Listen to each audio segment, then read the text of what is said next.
Si vous prenez, par exemple, pour droitière-droitier, si vous prenez votre main droite, vous l'installez ouverte comme ça ici, vous la placez directement sur le côté du club.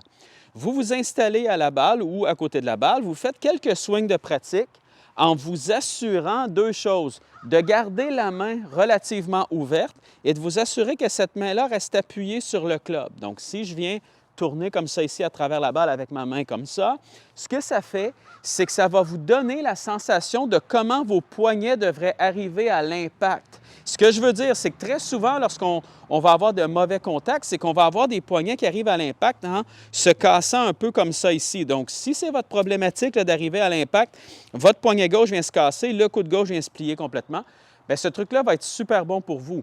Utilisez votre main droite comme ça ici pour droitière-droitier, bien sûr.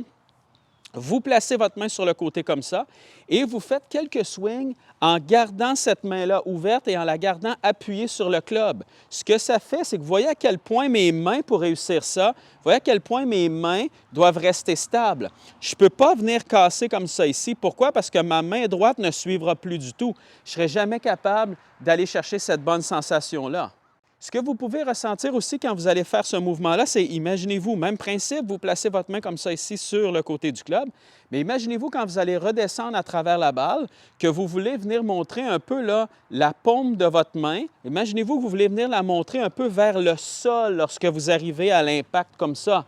Ce que ça fait, c'est que ça oblige votre poignet gauche, par exemple pour droitière-droitier, à arriver dans une position qui est nettement plus forte comme ça et non pas comme ça ici.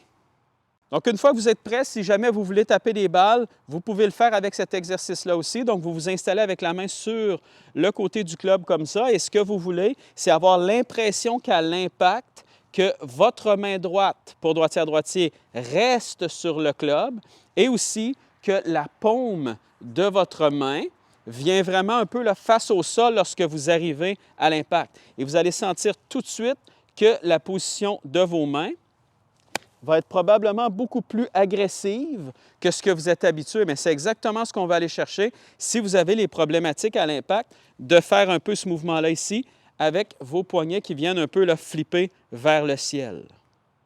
Quand vous allez vous installer pour frapper la balle comme ça, imaginez-vous la paume de votre main droite. Ce que vous voulez faire avec elle, c'est que lorsque vous allez redescendre à travers la balle, imaginez-vous que la paume de cette main droite-là arrive beaucoup plus face au sol lorsque vous arrivez à l'impact et non pas face au ciel comme ça ici.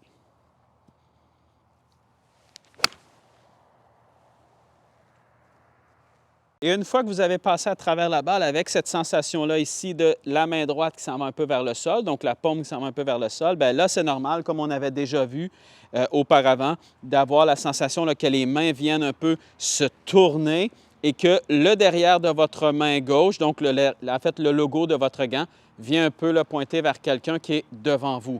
Mais à l'impact, vous voulez sentir un peu plus ça et ensuite les mains viennent se refermer pour nous assurer d'aller chercher une bonne trajectoire.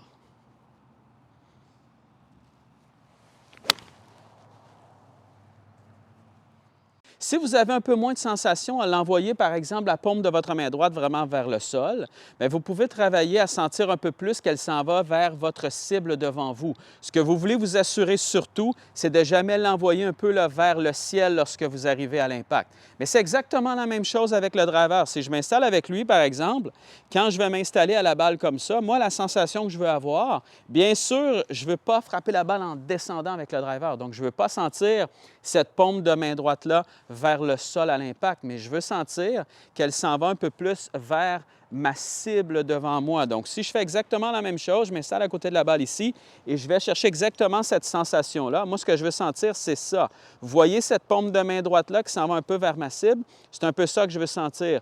Je ne veux pas sentir ça ici.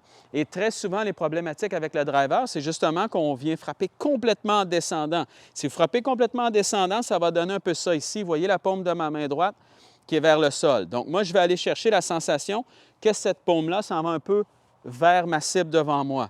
Une fois que j'ai cette sensation-là, bien, je m'installe à la balle et je vais chercher exactement ce même principe-là, la paume de ma main droite qui s'en va face à ma cible lorsque j'arrive à l'impact. Et ce que ça fait, c'est exactement la même chose, c'est que vous allez enlever l'habitude que vous avez, si vous faites ça, d'arriver comme ça ici à l'impact, où la paume de votre main droite est maintenant complètement face au ciel et vous avez une énorme problématique ici au niveau de vos poignets qui se cassent.